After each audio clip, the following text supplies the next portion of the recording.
I'm Craigo, and join me on my adventures with Craig's cryptocurrency as we cover the blockchain, Web3, NFT, and cryptocurrency technologies.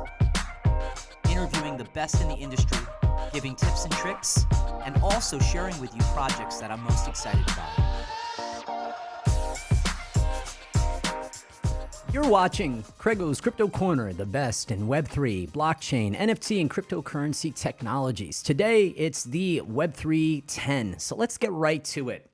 Zoom will now have an AI feature that recognizes hand gestures like thumbs up, raising your hand, and any other hand gestures you might have. And it will automatically recognize that. So what is next for Zoom in the way of their lead of the platform race from the metaverse point of view as it concerns VR? So here's my thought on it. They have an already built-in audience, just like Google Hangouts. What do I think they'll end up doing with that?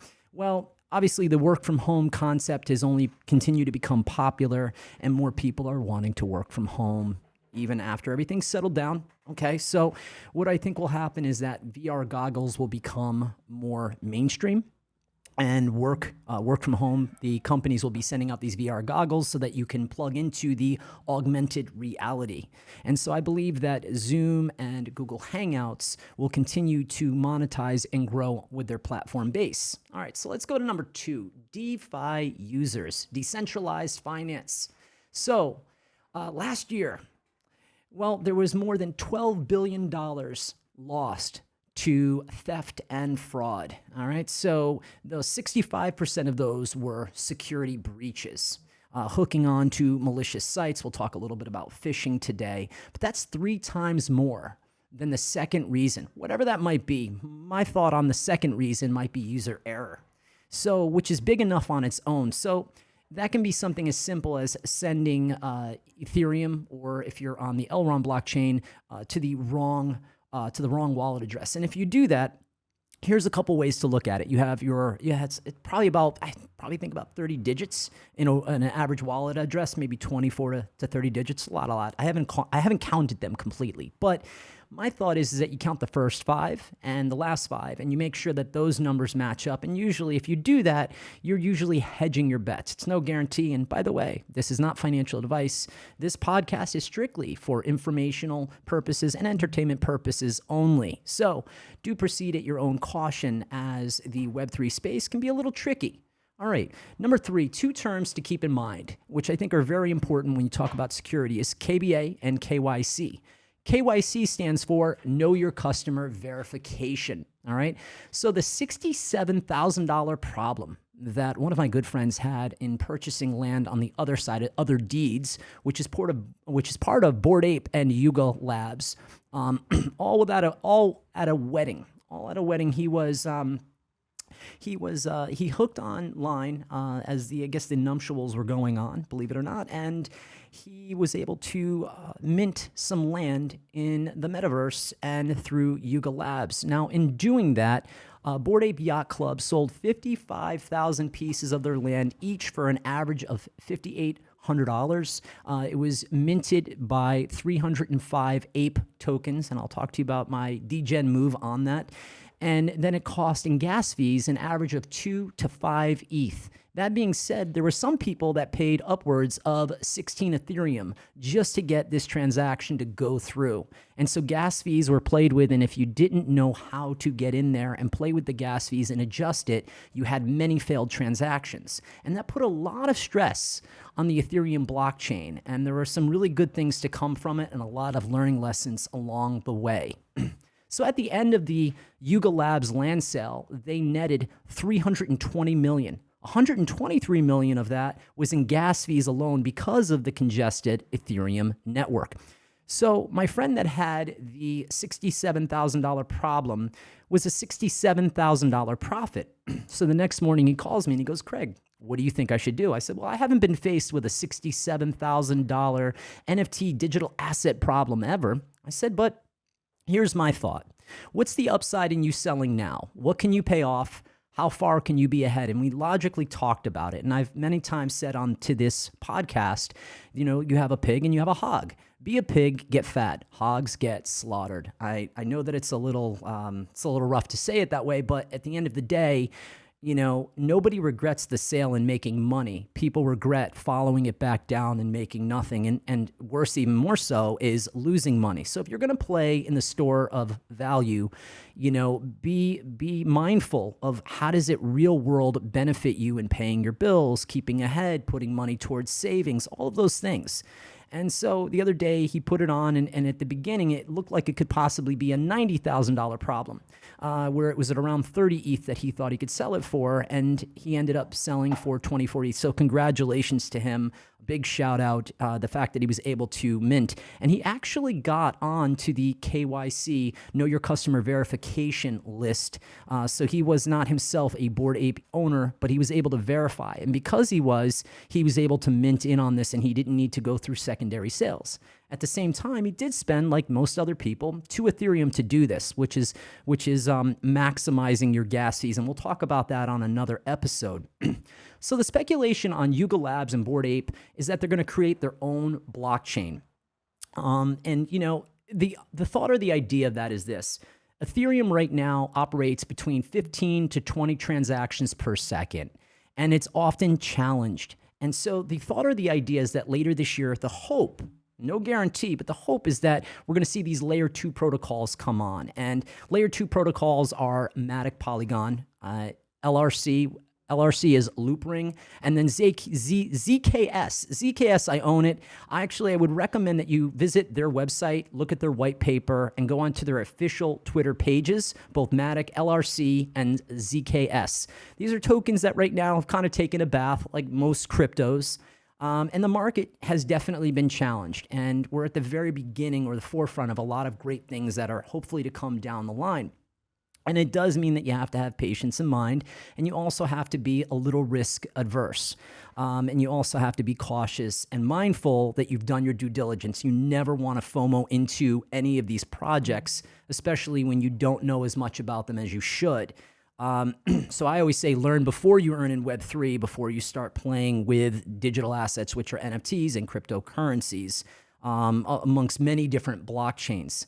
So, in going to that, I think what we're going to see is that from what I heard the news, and I think I'll talk about it at the end again, is that the Yuga Labs and Bored Ape Yacht Club are going to be hopping directly onto the Polygon blockchain, which is layer 2, and those are going to make those gas fees minimal. So let me tell you a little bit more about what layer 2 does. It actually batches together transactions off-chain and then puts them together back on chain again to save on each individual transaction. That is really, really powerful in the way of saving people money on gas fees, because on average, the most I've ever spent to mint an item, I think I bought an NFT back in September when Ethereum was a little bit of higher gas prices. And again, Bored Ape was the first, Yuga Labs was the first to really test the system at a way that it had not been tested before.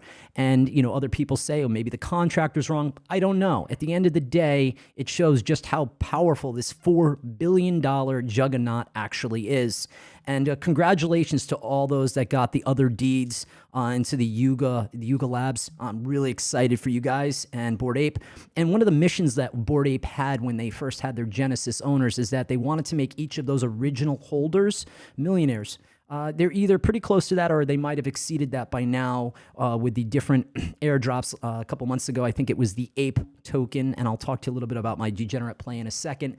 I tried it, had a little fun. I lost $74. So I'll get to that in a second. But a contract that was not contingent on gas fees may have purpose, right? So the idea that you can mint into a project and it not be, the gas fee not be more expensive is obviously more appealing to most. So when I made my play on an item that I had purchased back in September, the gas fee at that time was $250. The item itself was $50. And I said, well, I believe in the project. I'm willing to pay the gas fee. So it's almost like if you ordered a pizza and the delivery guy charged you $30, but the pizza pie was only $10. And you'd be like, I hope this is a great pie, and hopefully I paid for gas for the next few months. So KBA, it's another term that you guys should know about, is knowledge-based authentication. So they want on purpose, they want to keep you on, the purpose is to keep you on their platform, all right, via text message. And you guys might have had that before on other Web 2 platforms where you get a 2FA authentication, right? And then you enter that code, that 6-digit code, into the platform in which you're going on. So next level is the Google Authenticator. If you don't have that app, I'd highly recommend that you check it out. What is it? It's a time clock that generates changing 6 digits every minute or less. I believe it's every minute, at least from my clock. All right, so if you get a new phone, you will need the 6 sets of separate digits that identify that it is your Google Authenticator. So always make good notes. So here are the 2 benefits for Google Authenticator, right? That's the highest level of security that at least I know about. If someone else knows about something better, please present it to us and I will be more than happy to throw it onto this podcast. So removing the ability to share your phone number with the centralized site that you're logging onto, that's number 1. And it also allows you to access your account even when you're not online with your smartphone. Those are 2 big security protocols that Google Authenticator gives you. It's as simple as going onto the platform that you want to use a 2FA Google Authenticator and simply using the QR code. You know those QR codes we'd see for so long? Well, now they actually are starting to have more use, and we're seeing it being played with in the Web3 world. So just something to pay attention to. All right, number 4, here's a little fact, and I think it's a really interesting one. 50% of all people reuse passwords. If not anything else from this podcast segment, the one thing I'd like you guys to do is maybe go in and check and make sure that all your passwords are not the same. They also have password apps like LastPass. Check that out as well. It's it basically will protect any of your passwords. Start to get in the habit of that now on centralized in Web 2 before you step over into Web 3, because phishing attacks and access to your computer, if you give anybody access, these hackers are getting real good. And we're going to go into that in a second. I want to give a quick shout out to your tech department, Mr. Samuel Disraeli. We were talking the other day, and he sent me one of the blogs that he had written. It was really great. There are so many ways to get attacked digitally. The one that I want to talk to you guys about is a phishing attack. It looks like an email. It could come from an Amazon or a Walmart. It's an attack at alerting a person to an order that was placed on their account, and they did not expect it. It could also be a notification from a bank that there was a transaction that is not recognized. These kinds of phishing attacks can be paired leading to a man-in-the-middle attack or credentials or theft, fake login pages. I got taken a few months ago where I hopped onto I forget what, I think it was Mutant Apes. No, it wasn't Mutant Apes. It was one of the Solana projects. And I was really excited that maybe I'll have a chance just to get to it and get it. Unfortunately, I was in Discord. I went directly to the center of the page. Someone sent me a DM. I hadn't turned off my messages in Discord. Highly recommend that you do if you hop into some of those platforms to check out the social currency of different projects. And I got this message. I clicked on the link. I was really excited, and I said, I'm going to mint 2 of them. It's always my game plan that if I'm getting a digital asset, I always like to get 2 at floor price. I'll mention that again in this podcast. And at least that's my play on these things. Unfortunately, I lost $950. And guess what I didn't get with it? I did not get those 2 NFTs. And my heart sunk. And I said, what did I do wrong? And it was a really simple thing. It was a phishing attack. And indirectly, it was one where I was compliant. I got a message. I clicked on it. It looked legitimate. I connected my wallet, sent the Ethereum. I think it was Ethereum. So actually, it was an Ethereum project. Sent the Ethereum to another wallet address. And they got my Ethereum. And guess what I got? Nothing. So just important, it is imperative that you are skeptical at all times when you're operating in the Web3 space. Start practicing those safety protocols, such as looking over your passwords. If 50% of all people are using the same password, that's a challenge. So tip in Web3, user Twitter, Discord, you need to make sure that those links are verified. Simply what you can do is cut and paste that link that you have that might be malicious, and you can possibly paste it into Twitter and Discord and say, this is a link that I got. Does this look legitimate? Has anyone else seen this link? So long as you don't connect your wallet, you should be okay. I'd highly recommend that you do check with your security advisor on this. It's just something that I have done in the past. Again, I am not the head of security, so I just recommend that you do your due diligence on that statement, but that's something that I have done. So Bored Ape was attacked. Bored Ape Yacht Club was attacked some weeks ago. But why? Attackers generally aim to maximize return on investment. They can expend more time and effort attacking protocols with more TVL, right? Total value locked, because the potential rewards are much greater, right? The most well-resourced hacker groups target high-value systems more often. So Bored Ape Yacht Club is going to probably in the future be attacked because each one of their Bored Apes are worth approximately $300,000 in fiat. That's just mind-boggling when I try to wrap my head around that. All right, so low-cost attacks like phishing. Phishing attacks will never go away, and we can expect them to become more common in the foreseeable future, especially on Web3. All right, so let's talk about the government. All right, all around the world, they're having a hard time catching up to crypto and the decentralized finance space, Web3. So a new bill could grant the Security and Exchange Commission the ability to take control over certain stablecoins. The bill concerns dividend-paying stablecoins, and this would allow the SEC to voluntarily create regulations, right? So create voluntary regulations. So voluntary compliance, is it as seen as an alternative to state-imposed regulations on a company's behavior?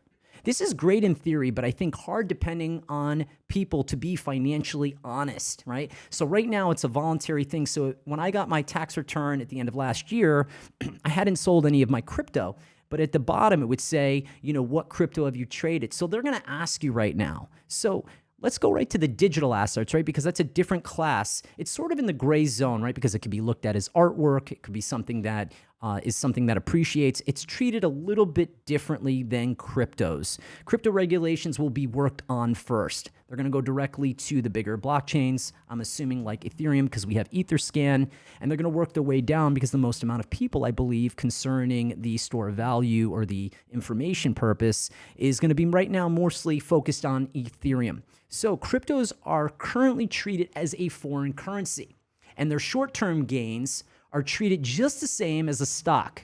Right now, it is self-reporting in place, and that may change over time. So let's talk about number 7. According to on-chain Sleuth. Now, a sleuth does deep searches on the web to get to the bottom of an issue. It could be a theft. And right now, in the blockchain, the metaverse, things are getting often stolen. So a hacker stole 91 NFTs, including 4 Bored Apes, 7 Mutant Apes. Just those 11 apes alone, the floor price, $2.6 million of theft in floor prices. So Zach XBT also shared an address. You can find him on Twitter. He's got some really great content. He shared some of his personal experiences the other day. So I love that about Twitter, is that you can go in, really review through a feed, and in real time, you're getting these back and forth conversations to try to get to the bottom of what's really going on. So the hacker was able to offload all of these things extremely quickly.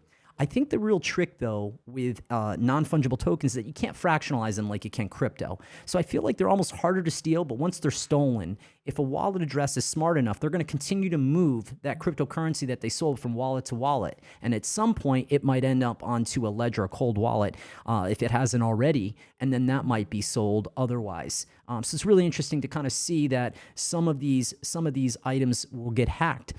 What's interesting is that will it be big companies like Bored Ape Yacht Club or Yuga Labs, which are combined together? Will they be the ones to, if there's a hack that happens directly from their site or something that looks like their site, which is kind of, I think their Discord page got hacked. And when that happened, people connected onto a link that they weren't supposed to. Maybe there was a mint that was going on. I don't know exactly the specific details of it, but it's something to keep in mind that if you have something of great value, you might want to think about putting those things into the cold wallet where your keys are offline. That could be a Ledger. I use a Ledger Nano X. You also have Trezor Wallet. Whichever ones you want to use, because those keys are offline, which makes it more difficult or nearly impossible for that to be hacked. Not that anything's possible. Hackers are incredibly good at being able to get through firewalls and all of those things, and the phishing attacks will only become better over time. So wallets being connected to fraudulent dummy sites is not common. It's happening more and more. But getting to the bottom of lost crypto and NFTs is looking like a speck in the dust, right? Trying to get through to find where did it go? Can we get it back? It's going to be very interesting. And so I think as the time goes on, more security protocols will need to be in place. Go through Zach, Z-A-C-H, XBT, shout out to you. Go onto his Twitter page. Great content that will speed up definitely your learning curve. I always come to this space and I'm humbled by not only the amount of reading that I'm having to do, but how I'm having to not only be able to articulate that for the audience, not only be able to conceptualize it, but then being able to actually act upon it. So let's go in. We're going to do a quick screen share. I want to show you guys a little bit about OpenSea, right? So let me just tell you a little bit about them before we hop into it. Just this, in April 25th, actually they announced that they're going to be hopping on with Gem. So Gem is a NFT marketplace aggregator. And what they do is they find the best prices cross-chain and in different marketplaces such as LooksRare, OpenSea, and NFTX, right? So these are different platforms. I mostly focus on OpenSea. I've been onto LooksRare a couple times. There are going to be some other key players in the race. But just in general, Gem is a really good platform. They've currently been doing $124 million a day in traded volume, according to DApp Radar, D-A-P-P, Radar. OpenSea seems to be monopolizing in this space as quickly as possible to get ahead on their lead. All right, so let me hop into OpenSea. Let's hop in there, show you guys real quick. All right, so hooking in my wallet.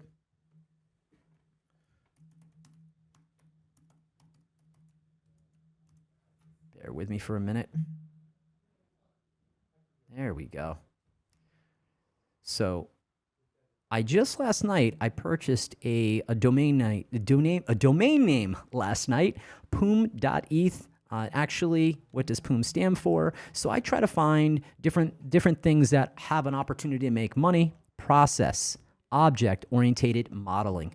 How techie of me. So what was interesting is I purchased this domain name last night. I actually created it on .eth and ENS domain names. You guys can check that out. But you can create really cool domain names. And right now, 4-letter, 3-letter, and 4-letter, 4 numbers, 4 letters are creating an ability to monetize in this space. And it's really, really cool things. So this is one of my NFT wallets. Really cool stuff. Knights of DGen, On-Chain Monkeys. Then we also have Police Punks, Invaluable Club, which is part of the Polygon blockchain. As a Spoiled Banana Society, which we had on. They are an NFT. They are the in-game fantasy football. So they are an NFT, but you can plug their NFT right here. As you can see it, you can plug it directly into their website to earn prizes. They had a great prize pool their first season. I'm going to be very, very curious to see how they do into their second season. I think they've got some really good fundamentals. Hopefully they can deliver on them. I enjoyed interviewing both Boris and Richard Wagner from Spoiled Banana Society. So here was my little quick DGen play. So last week, as the minting for the other side deeds were coming into play, I said I want to take a chance on the Ape token, knowing that the Ape token would go up, possibly in value before minting, and then it would drop dramatically. Well, I was correct. Unfortunately, what I didn't do is put in a sale order. And so the coin I purchased at $20, and I purchased 48 of the tokens. So I didn't go too crazy, about $1,000. And unfortunately, I saw that the number was going below where I was, and I had a threshold number in mind. I ended up selling it. But this is a token to keep your eyes on, because the ecosystem of Yuga Labs and Bored Ape Yacht Club is not going anywhere. Again, check with your financial advisor, talk to your accountant. This is not financial advice, but I do recommend that you look into Ape token, ApeCoin. I think it's a really good project long term. And on here, as I've said, you kind of look over time, you kind of look at different values now. You'll also see when the coin launched, right here. This is where it was kind of gifted to everybody. Then it shot up to $15, and then it stayed steady for a while. One of the cool things that you can do is that a lot of people believe, and I don't think they're wrong at all. I'm not a chart reader by any means. Is that in CoinGecko, and also I believe in CoinMarketCap, you can click onto these things at the bottom. BTC is Bitcoin and ETH is Ethereum, and you can see how they follow, how the tokens follow each other. And that's really important just to kind of know that and be aware of, as it might be a metric for you. For me, it is. But just wanted to share that with you guys as well. All right, so let's go back. Let's go and talk about, let's see here. We talked a little bit about OpenSea. And we talked about GEMS. All right, so GEM is the NFT marketplace aggregator. GEM's tools into the OpenSea platform. That is one heck of an upgrade, and so one that is needed. OpenSea had some, issues this year, but it wasn't OpenSea. It was hackers that were able to get in and then send emails to people, and then those people clicked into those emails, and guess what? It was a phishing attack. And, OpenSea took a lot of heat for that, but I think OpenSea will continue to be the leader. I think they're a really great platform. It's very friendly, very user easy. And so as tech will grow, right? So let's just go right into meta real estate. So now you guys know that I'm a realtor in Connecticut. And the reason that I buy real estate in the metaverse, and I really focus in on two particular blockchains. One is the Elrond blockchain, which you can get, and the other one is Ethereum, right? Is the main blockchain that most people hear about or their first experience. I believe that MetaMask has 1.7 million wallet users, and over time, as this podcast continues to grow, I'm sure that number will definitely change. So, meta real estate, why do I purchase, right? So I purchase it to stake my land and earn a utility token within that ecosystem. Not every land purchase will have a utility token, but for future in-game play, events, and work opportunities. So I like to also engage in the social currency on Twitter and Discord. I believe that that's extremely important. If you want to know about a project, just hop onto a page. As I said before, never FOMO into a project. Just listen to what's going on in particular groups, chat sessions, and just listen to what they have to say about why they're getting into it, what they like. And then if there seems to be too much hype around it, maybe that project's just not for you. So how communities will support each other in a mission for a Web3 tomorrow is what I look for. What is the long-term view on these different projects? As tech users grow, so will the use of these VR goggles. So I believe that it's a promise of what will be tomorrow. It's not what is today. So these VR goggles in augmented reality, most land right now is what the promise of what will be. It's the promise of the in-game play. So what I wanted to show you guys is one of the land plots that I own in a project, and I've mentioned before many times on a podcast, this is my plot of land. And this is in Metroverse. This is their Blackout collection. So as you can see, very big attention to detail. But one of the things that I want to share with you guys, could you imagine throwing on your VR goggles and being like, hey, why don't you meet me at block 16025? Why don't we head into my office? And so once you go into my office, we're going to have a meeting there, right? And then we're going to probably go across the street, and maybe we'll head over to one of the restaurants. Oh, and by the way, at the very beginning of that block is my house, where my family lives in the metaverse. A little crazy, maybe a little creepy, I don't know. But my thought is eventually is that you're going to have these in-concert events, which I believe Sandbox has thrown on some.